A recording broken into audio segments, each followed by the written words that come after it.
কিরে, তোর বয়ফ্রেন্ড এখনো আসতেছে না কেন? নাকি ভয় পাইছে? আরে না, ও ভয় পাওয়ার মতো ছেলে না। তুই আর কয় টাকা খাবি? ও চলে আসবে, ও অনেক বড় লোক।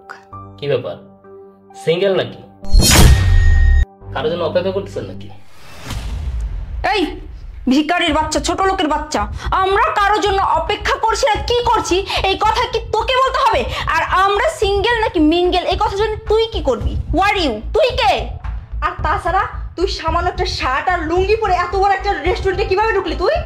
না, দেখলাম আপনারা দুজন একসাথে বসে আছেন সিঙ্গেল, ভাবলাম আপনার সাথে একটু গল্প করি আর খাবার দাবার খাই। এই ভিখারির বাচ্চা, ছোট লোকের বাচ্চা, তোর সাহস দেখে তো বাঁচি না। তুই আমাদের সাথে বসে এক টেবিলে খাবার খাবি? এই তোর এই রেস্টুরেন্টের খাবারের বিল সম্পর্কে কোনো ধারণা আছে? তুই এই রেস্টুরেন্টের খাবারের বিল পরিশোধ করতে পারবি? তাছাড়া আমাদের রুচি এতটা নিচে নেমে যায় নাই যে তোর মতো একটা ভিখারির সাথে বসে এক টেবিলে খাবার খাবো। চেতেন কেন, বসেন। কুল, আমাকে দেখে আপনাদের ভিখারি মনে হচ্ছে? আপনারা কিভাবে ভাবলেন যে আমি এই রেস্টুরেন্টের বিল পরিশোধ করতে পারবো না? আরে ভিখারির বাচ্চা, তোর পোশাক আশাক দেখেই বোঝা যাচ্ছে তুই একটা থার্ড ক্লাস মানুষ। এই, তোর কি কোনো ধারণা আছে আমরা কাদের সাথে চলি, কাদের সাথে মেলামেশা করি? দেখুন, আপনারা দেখতে যতটা সুন্দর, আপনাদের ব্যবহার ততটাই খারাপ। কোথায় আমি ভাবলাম আপনার সাথে বসে একটু কথা বলবো, খাবার খাবো, প্রয়োজনে আমি বিলটা দিয়ে দিব। তা না, আপনারা আমার সাথে যাত্রা ব্যবহার শুরু করছেন। আরে আপনারা আমার সাথে না খান, কারোর সাথে তো খাবেন। আপনারা তো এখনো কারোর সাথে খেতে এসেছেন নাকি? হ্যাঁ রে ভিখারির বাচ্চা, তুই একদম ঠিকই ধরেছিস। আমি আমার বয়ফ্রেন্ডের সাথে এখানে খেতে আসছি, তবে আমার বয়ফ্রেন্ড তোর মতো ভিখারি না। আমার বয়ফ্রেন্ড কোটিপতি, অনেক বড় লোক। তাছাড়া আমরা না সবসময় বড় লোকদের সাথে চলাফেরা করি, তোর মতো ভিখারিদের সাথে না। সারা জীবন তো বড় লোক বয়ফ্রেন্ডের সময় দিয়েছে, আজকে না হয় আমাকে একটু সময় দেন। এই ভিখারির বাচ্চা, কি বললি তুই? আমি তোকে সময় দিব? এই আমাকে কি তোর বাজারের কোনো সস্তা মেয়ে মনে হয়? আমার প্রত্যেক দিনের খরচ সম্পর্কে তোর কোনো আইডিয়া আছে? আরে আমার জন্য কোটিপতির ছেলেরা সিরিয়াল ধরে দাঁড়ায় থাকে, আর আমি কি না তোর মতো সামান্য একজন ভিখারিকে সময় দিব? ও আচ্ছা, কোটিপতি ছেলেরা আপনার পিছনে সিরিয়াল ধরে দাঁড়ায় থাকে, তার মানে তো আপনি একটা বাজারে সস্তা পণ্য, যে কেউ টাকা দিয়ে আপনাকে কিনতে পারে। এই ফকিনির বাচ্চা, তুই কে রে? তুই কেন এত কথা বলতেছিস? যাই এখান থেকে। না দাঁড়া, তুই কোথাও যাবি না। কিছুক্ষণের মধ্যে আমার বয়ফ্রেন্ড আসতেছে, আর আমি আমার বয়ফ্রেন্ডকে দিয়ে তোকে শায়েস্তা করব। ঠিক আছে, ঠিক আছে, আসুক আপনার বয়ফ্রেন্ড, দেখি আমার কি করে। বিয়ের পর আমার বয়ফ্রেন্ড থাকে না? এই ভিখারির বাচ্চা, কি বলি তুই? আমি ম্যারিড? তুই কিভাবে জানিস আমি ম্যারিড নাকি আনম্যারিড? তাছাড়া আমার কোন অ্যাঙ্গেল থেকে দেখে তোর মনে হচ্ছে যে আমি ম্যারিড? আসলে তোদের মতো ভিখারিদের না রুচিই খারাপ, চোখে সমস্যা। হ্যাঁ বেবি, সরি, হ্যাঁ একটু লেট হয়ে গেল, আসলে মিটিং ছিল তো, মিটিংটা শেষ করে আসতে একটু দেরি হয়ে গেল। আরে জান, তুমি চলে আসছো? দেখো না এই ভিখারির বাচ্চাটা সেই কখন থেকে আমাকে টিস করেই চলেছে। কি? এই ছোট লোক ভিখারির বাচ্চা, তোর এত বড় সাহস, তুই আমার গার্লফ্রেন্ডকে টিজ করেছিস? তুই জানিস আমি কে? তোকে বলছিলাম না তুই দাঁড়া, আমার বড় লোক বয়ফ্রেন্ড আসবে, তোকে শায়েস্তা করব।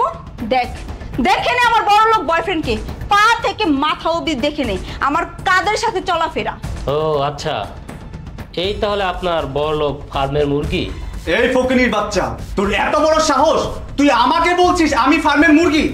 এই চুপ, একদম চুপ। এই তোর লজ্জা করে না? তুই অন্যের স্ত্রী একটা বিবাহিত মেয়ের সাথে প্রেম করস, সম্পর্ক করস? এই তুই কাকে বিবাহিত বলছিস? কে ম্যারিড পারসন, কে বিবাহিত? এই ভিখারির বাচ্চা, তুই সব কি বলছিস উল্টাপাল্টা কথা? তোকে কে বলেছে আমি বিবাহিত, আমি বিয়ে করেছি? এই তুই যাকে দামি রেস্টুরেন্টে নিয়ে আসছস দামি খাবার খাওয়ানোর জন্য, সে একজন প্রবাসীর স্ত্রী। আর এই তুই, তোর স্বামী তোর কথা চিন্তা করে প্রবাসে দিন রাত পরিশ্রম করে, তোর জন্য মাসে মাসে লক্ষ লক্ষ টাকা পাঠায়, আর তুই তোর হাজবেন্ডের ঠকাইয়া একটা পরপুরের সাথে রেস্টুরেন্টে ঘুরে বেড়াস? এই তোর কি মাথায় সমস্যা নাকি? এই ওইসব কি বলছে? জান, জান তুমি শান্ত হও। আসলে ও একটা পাগল, ওর কথা তুমি বিশ্বাস করো না, ওর কথা তুমি কোনো কিছু মনে করো না। এই পাগলের বাচ্চা, তুই এসব কি বলছিস? হ্যাঁ, তোকে কে বলেছে আমি প্রবাসীর বউ, আমি বিবাহিত? আর আমি তো এখন পর্যন্ত বিয়েই করি নাই, তো আমি প্রবাসীর বউ কিভাবে হইলাম? এই চুপ, একদম চুপ, গলাবাজি বন্ধ কর, গলাবাজি বন্ধ কর। চোরের চুরি আবার সিনা চুরি, তোর তো চরিত্রের সমস্যা আছে। তুই দিনের পর দিন তোর প্রবাসী হাজবেন্ডকে ঠকা যেতেছস। আর এই তুই, দেশে কি মেয়ের অভাব পড়ছে? হ্যাঁ, এত মেয়ে থাকতে তোদের কি প্রবাসীদের স্ত্রীকেই ভালো লাগে? এই লোকটা কি বলছে? তুমি নাকি বিবাহিত, তোমার হাজবেন্ড নাকি প্রবাসে থাকে? আরে জান, শ্রাবণ, তুমি শান্ত হও। এই পাগলটার কথা কিছু মনে করো না, ও তো একটা পাগল। দেখো জান, আমাকে দেখে কি তোমার মনে হয় আমি বিবাহিত? আমি তো এখন পর্যন্ত বিয়েই করি নাই। তার মানে তোর বিয়ে হয় নাই, তোর জামাই নাই, তাহলে আমি কে? রুবেল, তুমি তুমি দেশে কবে আসলা? এই তুমি না বললে তুমি ওকে চিনো না, তাহলে ওর নাম জানলে কিভাবে? আবার জিজ্ঞেস করতেছো দেশে কবে আসলা? কিরে এখন চিন্তা করছিস আমারে? আমি পাগল, আমি ভিখারি? তোর কথা চিন্তা করে প্রবাসে বসে আমি দিনের পর দিন পরিশ্রম করছি, খায় না খায় তোর টাকা পাঠাইছি। আর তুই তুই দেশে বসা ওই টাকা দিয়া তুই বিভিন্ন পুরুষদের সাথে নষ্টামি করে বেড়াস। নেহা, এই লোকটা কি বলছে? তুমি বিবাহিত, তার মানে এই প্রবাসী লোকটা তোমার স্বামী? মানে শ্রাবণ, আমার কথা। ও আর কি বলবে, ওর বলার তো ভাষা নাই। তোদের মতো কিছু পুরুষের জন্য হাজারো প্রবাসীর সংসার ভেঙে দিতেছে। এই তোদের মতো কিছু পুরুষের জন্য হাজারো প্রবাসীর সংসার অশান্তি হইতেছে। তোদের তো লজ্জা হওয়া উচিত, তোদের তো লজ্জা হওয়া উচিত। তোরা তো কি দেখোস? তোরা দেখোস একটা মেয়ের সৌন্দর্য আর সুন্দর চেহারা, মেয়েটার বিয়ে হয়েছে কি হয় নাই, মেয়েটার স্বামী আছে কি স্বামী নাই, এইসব খোঁজ খবর তোরা নেস না। তোরা তো রাস্তার কুকুরের চোখ খারাপ, তোরা রাস্তার কুকুরের চোখ অদম, যেখানেই পচা খাওয়ার পাস সেইখানেই মুখ দেস। ছি নেহা, তুমি যে বিবাহিত এই কথাটা লুকিয়ে তুমি তোমার হাজবেন্ডকে ঠকিয়েছো, আমার সাথে বেইমানি করেছো। আমার তো লজ্জা হচ্ছে যে আমি একজন সিঙ্গেল পার্সন হয়ে তোমার মতো একটা বিবাহিত মহিলার সাথে রিলেশন করেছিলাম। শুনেন ভাই, আপনি আমাকে ক্ষমা করে দেবেন। আমি জানতাম না যে ও বিবাহিত। আমি যদি জানতাম যে ও বিবাহিত তাহলে ওর সাথে আমি কখনো রিলেশন করতাম না। আমি আমার কৃতকর্মের জন্য দুঃখিত এবং লজ্জিত। পারলে আপনি আমাকে ক্ষমা করে দেবেন।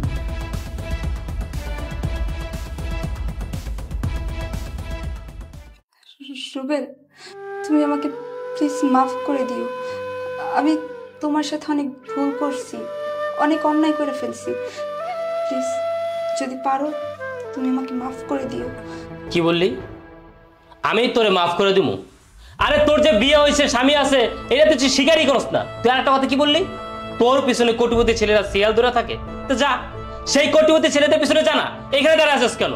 আমি তোমার জন্য প্রবাসে খাইটা মরি আর তুমি দেশে বসে নষ্টামি করে বেড়াও।